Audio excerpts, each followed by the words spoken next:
नमस्ते, हेलो, अस्सलाम वालेकुम, सत श्री अकाल, केम छो। आप सभी का स्वागत है हमारे इस नए चैनल एनिमे संवादी में। इस चैनल में मैं आपको बेहतरीन एनिमे सीरीज़ और मूवीज़ की स्टोरी नरेट और एक्सप्लेन करूंगा।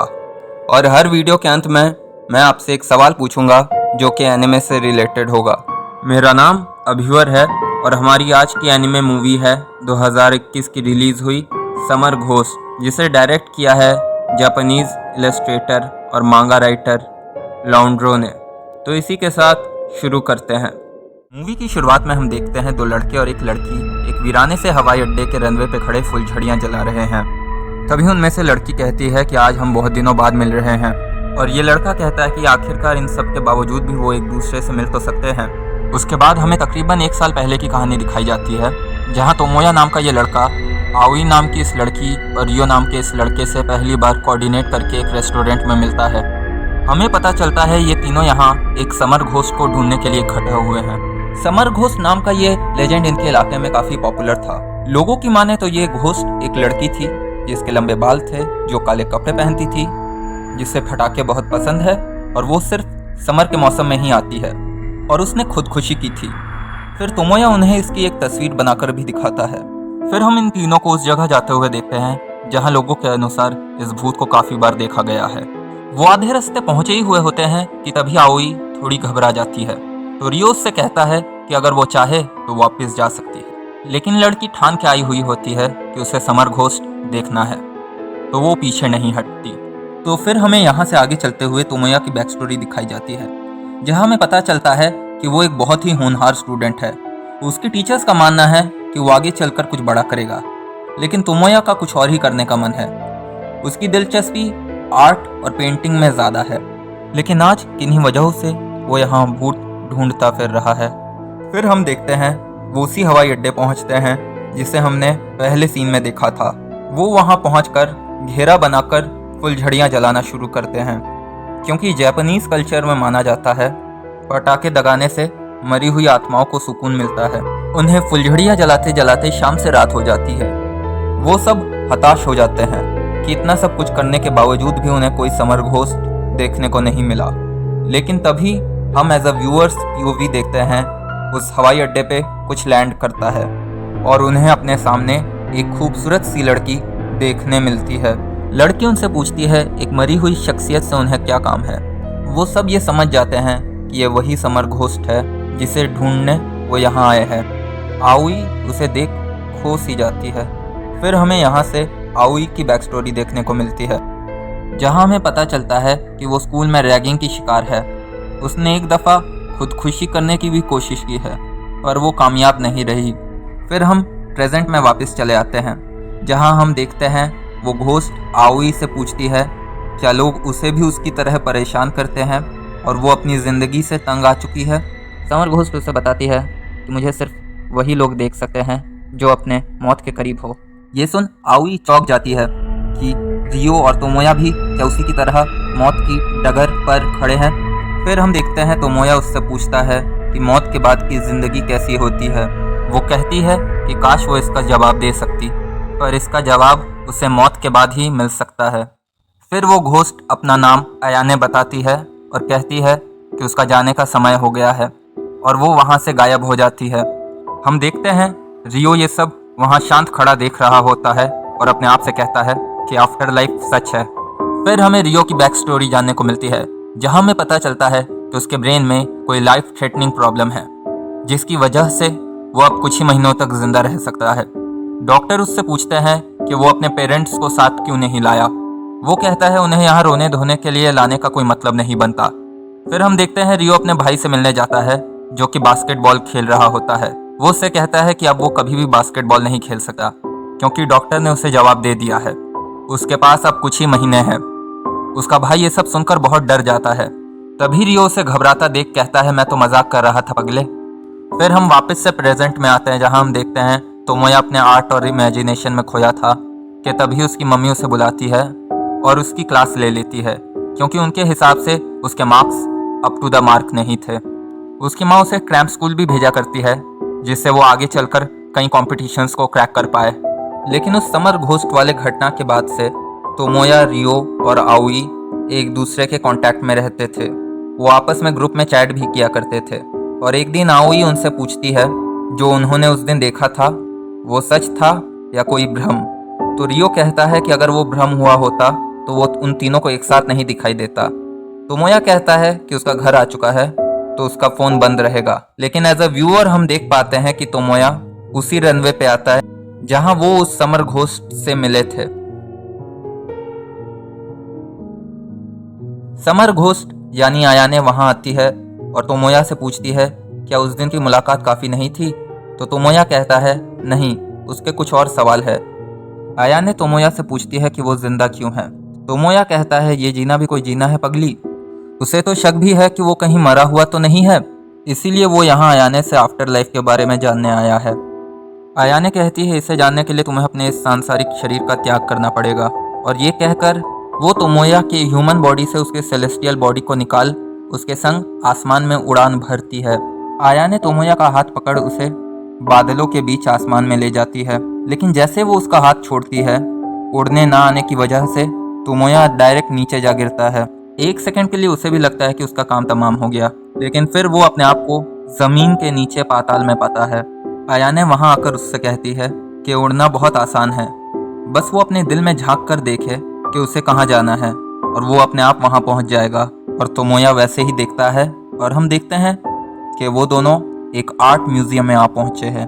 क्योंकि तोमोया को पेंटिंग्स बहुत पसंद थी, वो दोनों वहां पहुंचकर अलग ही कलाकारी दिखाते हैं और बहुत मस्ती करते हैं और मौज काटते हैं। उसके बाद हम देखते हैं कि वो दोनों एक इलेक्ट्रिक टावर पर बैठे चांद को निहार रहे हैं। वहाँ एक दूसरे से बातें करते करते तोमोया आयाने से पूछता है कि उसने आत्महत्या क्यों की। आयाने बताती है कि उसने आत्महत्या नहीं की थी, बल्कि उसकी हत्या की गई थी। फिर वो अपनी कहानी बताने और समझाने तोमोया को अपने घर ले जाती है। फिर हम भी तोमोया की तरह वहाँ आयाने की माँ को देखते हैं जो आज भी उसके इंतजार में बैठी है। आयाने बताती है कि एक दिन उसकी माँ से उसकी किसी छोटी सी बात पर लड़ाई हो जाती है और उसी वजह से वो घर छोड़कर जाने लगती है कि तभी रोड क्रॉस करने वक्त एक गाड़ी उसे टक्कर मार देती है। तो तोमोया कहता है कि इसी वजह से, तो उसे रोकते हुए आयाने कहती है नहीं, गाड़ी के टक्कर से वो केवल बेहोश हुई थी, लेकिन उस कार के ड्राइवर ने सबूत मिटाने के चक्कर में उसे जिंदा ही दफना दिया। शायद उसकी माँ को आज भी लगता है कि वो जिंदा है। फिर आयाने उससे कहती है कि उसने अपने लाश को ढूंढने की बहुत कोशिश की, पर वो हर बार नाकामयाब रही। और एक वक्त के बाद उसे ये समझ आ गया कि अगर वो अपनी लाश को ढूंढ भी ले तो भी वो कुछ भी पहले जैसा नहीं कर सकती। उसके बाद वो तोमोया से कहती है कि उसे तोमोया से जलन महसूस हो रही है, क्योंकि तोमोया घूम सकता है, प्यार कर सकता है, जी सकता है, लेकिन इन सब में से वो कुछ भी नहीं कर सकती। तो तोमोया उससे कहता है कि नहीं, वो घूम सकती है और इसका उसे कोई चार्ज भी नहीं लगता है। ये सुनकर आयाने तोमोया से कहती है -20 पॉइंट्स। तोमोया हंसता है। फिर आयाने तोमोया से पूछती है कि क्या वो उसकी मदद करेगा उसकी लाश ढूंढने में। तो इसका तोमोया के पास कोई जवाब नहीं होता है। आयाने को लगता है कि उसने कुछ शायद ज़्यादा ही मांग लिया है, इसलिए वो बात को घुमाते हुए कहती है कि उसके जाने का वक्त हो गया है। और ये कहते ही हम देखते हैं कि तोमोया अपने ह्यूमन बॉडी में लौट आता है। फिर हम देखते हैं कि अगले दिन तोमोया उसी आर्ट म्यूजियम में फिर से घूमने जाता है जहां वो पिछली रात आयाने के साथ आया होता है। वो जब म्यूजियम घूमकर वापस निकल रहा होता है, हम देखते हैं कि तोमोया की माँ उसे वहां पकड़ लेती है और उसे अपने संग गाड़ी में बैठने को कहती है। रास्ते में उसकी माँ उससे कहती है कि वो दिन पर दिन हाथ से निकलता चला जा रहा है, उसका पढ़ाई में कोई मन नहीं लगता और वो फालतू की जगहों में घूमता फिरता रहता है। जिसे सुन तोमोया गुस्सा हो जाता है और बीच ट्रैफिक में ही उस गाड़ी से निकलकर वहां से चला जाता है। उसके माँ के रोकने पर भी वो वहां नहीं रुकता। फिर हम देखते हैं कि तोमोया आयाने के साथ एक पार्क में बैठा हुआ होता है और ये रात का वक्त होता है। हमें पता चलता है कि ये दोनों काफ़ी दिनों से आयाने की बॉडी की तलाश कर रहे हैं, लेकिन आज भी ये लोग नाकामयाब रहे। तोमोया निराश होकर कहता है कि अब वो शायद ज़्यादा दिन तक उसकी मदद नहीं कर पाएगा क्योंकि उसके एग्ज़ाम्स आ रहे हैं। इसे सुन आयाने कहती है कि इसमें परेशान होने वाली कोई बात नहीं, उसे अपने एग्ज़ाम्स की तरफ ध्यान देना चाहिए। लेकिन तोमोया कहता है नहीं, कुछ भी हो जाए वो उसकी मदद ज़रूर करेगा। आयाने उससे कहती है कि तुम चीज़ें अपने अंदर दबा के रखते हो, लड़कियों को ऐसे लड़के बिल्कुल भी पसंद नहीं आते। -2000 पॉइंट्स। तो अगले दिन हम देखते हैं कि तोमोया अपने दोस्तों से मिलता है और उन्हें इस प्रॉब्लम के बारे में बताता है। और ये सब सुनने के बाद हम देखते हैं रियो इसके लिए सरासर मना कर देता है कि वो इन सब में नहीं है। और इस बात पे तोमोया और रियो के बीच कहासुनी हो जाती है, जिस पर तोमोया रियो से कुछ ऐसी बातें कह देता है जिसे रियो झेल नहीं पाता और वो वहाँ से चला जाता है। हम देखते हैं आउई रियो को समझाने के लिए उसके पीछे दौड़ती है और वहाँ तोमोया अयाने से मिलने चला जाता है। अयाने उससे पूछती है कि वो आज यहाँ क्यों आया, उसे अपने एग्जाम्स की तरफ ध्यान देना चाहिए। लेकिन तोमोया कहता है कि कुछ भी हो जाए वो दोनों उसकी लाश ढूंढ कर ही रहेंगे। वहाँ हम देखते हैं आउई रियो का पीछा करते करते देखती है कि रियो एक ब्रिज में जाकर हाँफता हुआ रो रहा है।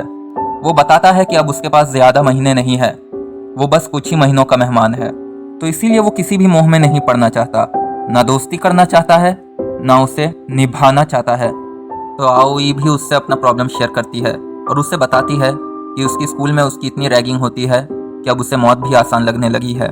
लेकिन जब वो तोमोया, रियो और अयाने से मिलती है तो उसकी ज़िंदगी में एक नई उम्मीद जगती है। तो अब वो जब तक जिएगी एक उम्मीद के साथ जिएगी। वहाँ अपने सारे पटाखे ख़त्म होने की वजह से तोमोया वापस से अपने शरीर में आ जाता है और अयाने को यूं अकेला छोड़ वो परेशान हो जाता है। वो अयाने अयाने चिल्लाने लगता है कि तभी वो देखता है कि रियो और आउई वहाँ और पटाखे लेकर आ जाते हैं। रियो तोमोया से कहता है वो ऐसे पागलों की तरह अयाने चिल्लाने से अयाने को ढूंढ नहीं सकता। ये कहकर वो तीनों फिर से पटाखे जलाने लगते हैं और अयाने की मदद से तीनों अपने सेलेस्टियल बॉडी में आ जाते हैं। फिर वो चारों एक साथ अयाने की लाश ढूंढने चारों दिशाओं में निकल पड़ते हैं। अयाने तोमोया को दिल से थैंक यू कहती है क्योंकि तोमोया बिना किसी मतलब के उसकी मदद कर रहा होता है। तभी हम देखते हैं कि वहाँ पर रियो और आउई आती है। वो कहते हैं कि उन्हें एक सूटकेस मिला है और होपफुली उसी में अयाने की बॉडी है। ये सुन तोमोया और अयाने उनके साथ उस सूटकेस के पास जाते हैं। अयाने उसे छूकर समझ जाती है कि उसकी बॉडी उसी में है। तो बस ये सुनते ही रियो तोमोया और आउई से कहता है कि उन्हें अपनी बॉडी में वापस जाना चाहिए जिससे वो उस बॉडी को ज़मीन से बाहर निकाल सके। रियो और आउई अपनी ह्यूमन बॉडी में वापस आ जाते हैं। लेकिन जाने से पहले हम देखते हैं तोमोया अयाने से पूछता है कि अब वो उसे दिखना बंद हो जाएगी। तो अयाने कहती है हाँ। अयाने तोमोया से कहती है कि वो हमेशा चाहती है कि तोमोया डट कर ज़िंदगी का मुकाबला करे। उसे डर है कि तोमोया ने मौत को इतने दिन से इतना करीब से देखा है और महसूस किया है कि अब उसे शायद मौत आसान लगे ज़िंदगी से। लेकिन मौत जितना आसान हम इंसान सोचते हैं उतना आसान नहीं होती।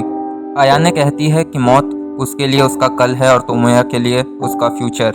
वो उसे उसका प्रेजेंट ना बनने दे और ज़िंदगी से हार ना माने।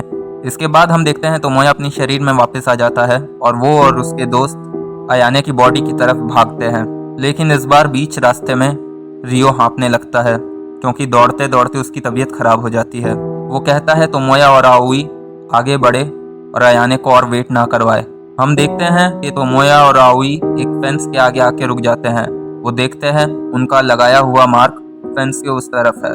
तोमोया फेंस को फांदता है और मार्क को खोदने लगता है और जैसे ही उसे सूटकेस दिखता है और वो उसे टच करता है वो एक हेलुसिनेटेड मोड में चला जाता है।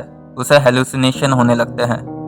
उसकी सेलेस्टियल बॉडी फिर से अपनी ह्यूमन बॉडी से बाहर आ जाती है। तोमोया अपने सामने अयाने को पाता है। अयाने उससे कहती है कि वो अभी जहाँ है उसे ही मौत कहते हैं। यहाँ वो सब कर सकता है जो वो अपनी रियल दुनिया में नहीं कर सकता हो। वो उससे कहती है कि उसे जीने की कोई ज़रूरत नहीं, वो चाहे तो वो हमेशा यहाँ उसके साथ रह सकता है। अयाने और तोमोया वो दोनों एक साथ यहीं अपना गुजारा बसेरा कर लेंगे। लेकिन बहुत जल्द ही तोमोया समझ जाता है कि यह अयाने नहीं बल्कि उसके अंदर की वो ख्वाहिश है जो उसे मौत के लिए उकसा रही है। तोमोया कहता है कि कुछ भी हो जाए वो अपनी ज़िंदगी से हार नहीं मानेगा और डट कर उसका मुकाबला करेगा। ये कहकर वो उस जगह से भागता हुआ अपनी ह्यूमन बॉडी में वापस आ जाता है और हम देखते हैं तोमोया जब अयाने की बॉडी को खोद कर निकालता है तो हम देखते हैं रियल अयाने की सेलेस्टियल बॉडी एक आखिरी बार के लिए वापस से तोमोया को गले लगा लेती है और उसे थैंक यू कहती है। इसके बाद हम देखते हैं कि अयाने के घर का बेल बजता है। उसकी माँ जब दरवाज़ा खोलती है तो उसे ज़मीन में पड़ी अयाने की लॉकेट मिलती है। वो समझ जाती है कि अब उसकी बेटी इस दुनिया में नहीं है। आखिरकार इस इंतज़ार का भी अंत होता है। इसके बाद हम देखते हैं तोमोया, आउई और रियो वापस से अपनी ज़िंदगी में लौट जाते हैं। मौसम एक एक करके बदलता रहता है और इस तरह पूरा 1 साल बीत जाता है और आज 1 साल बाद फिर से वो लोग उसी हवाई अड्डे के रनवे पे खड़े हैं और घेरा बनाकर फुलझड़ियाँ जला रहे हैं। एज अ व्यूअर हमें देखने को मिलता है कि ये वही मोमेंट होता है जो हमें फर्स्ट सीन में दिखाया गया था। रियो तोमोया और आउई से पूछता है कि उनकी ज़िंदगी अभी कैसी चल रही है। इसके जवाब में तोमोया कहता है उसकी ज़िंदगी में कुछ खास बदलाव नहीं है, उसकी तकलीफ़ें वैसी की वैसी ही है, पर अब वो उनसे भागने की जगह उनका मुकाबला करता है। वो अपनी पढ़ाई के साथ अपने पैशन को भी पूरा कर रहा है। उसे समझ आ चुका है कि हर चीज़ का अंत होता है और उसे यकीन है कि एक दिन वो आज़ाद होगा और अपनी मर्जी का मालिक खुद बनेगा। वहीं पर अब आउई भी अपने पर किए जाने वाले रैगिंग को झेलती नहीं है, बल्कि उसका सामना करती है और उन बुलीज को मुंह तोड़ जवाब देती है। तो ये सुनकर रियो कहता है कि वो उन दोनों के लिए बहुत खुश है और फिर बताता है कि आज कई तकलीफ़ों का सामना करते हुए वो यहाँ उनसे मिलने आया है। उसे पूरा यकीन था कि वो जिंदा रहेगा और अपनी इस बीमारी से लड़ेगा और इसी यकीन के दम पर उसने पिछले वसंत के मौसम तक अपनी मौत को रोके रखा। तो हमें यहाँ पता चलता है कि आज यहाँ समर घोस्ट रियो है। हम यहाँ देखते हैं आउई रियो के लिए बहुत रोती है, लेकिन रियो उसे ये कहकर चुप करवा देता है कि ऐसे इंसान के लिए ना रो जो पिछले कुछ महीनों से मरा हुआ है। रियो उनसे कहता है कि वो खुश है कि वो हर समर उन दोनों से मिल सकता है। वो उन्हें ये नसीहत भी देता है कि मौत के बाद कुछ अच्छा होगा। इसके ऊपर बैंक अपॉन ना करके अपनी ज़िंदगी को शान से जिए। और इसी के साथ ये मूवी ख़त्म हो जाती है। ये मूवी एक सिंपल और लॉजिकल मैसेज देती है कि अगर एंडिंग अच्छी नहीं है तो इसका मतलब ये नहीं कि पिक्चर अभी बाकी है, क्योंकि नेचर या फिर वो सुप्रीम पावर जिस पर हम सबका अपना अपना विश्वास है, वो हमेशा हर किसी के साथ फेयर या जस्ट नहीं रह सकती। तो ये अब हम पर है कि हम इस ज़िंदगी को घुट घुट कर जिए, रो रो कर जिए या फिर मर मर के जिए, लेकिन अंत तक जिए। तो हमारा आज का सवाल है कि अयाने को किसने कार से टक्कर मारी थी। अगर आपको इसका जवाब मालूम है तो आप कमेंट बॉक्स में दे सकते हैं। हमारा चैनल नया है तो प्लीज़ इसे लाइक करें, सब्सक्राइब करें और शेयर करें। और अगर कोई भूल चूक हो गई हो, क्वालिटी में कोई कमी रह गई हो तो प्लीज़ हमें माफ़ करें। Thank you.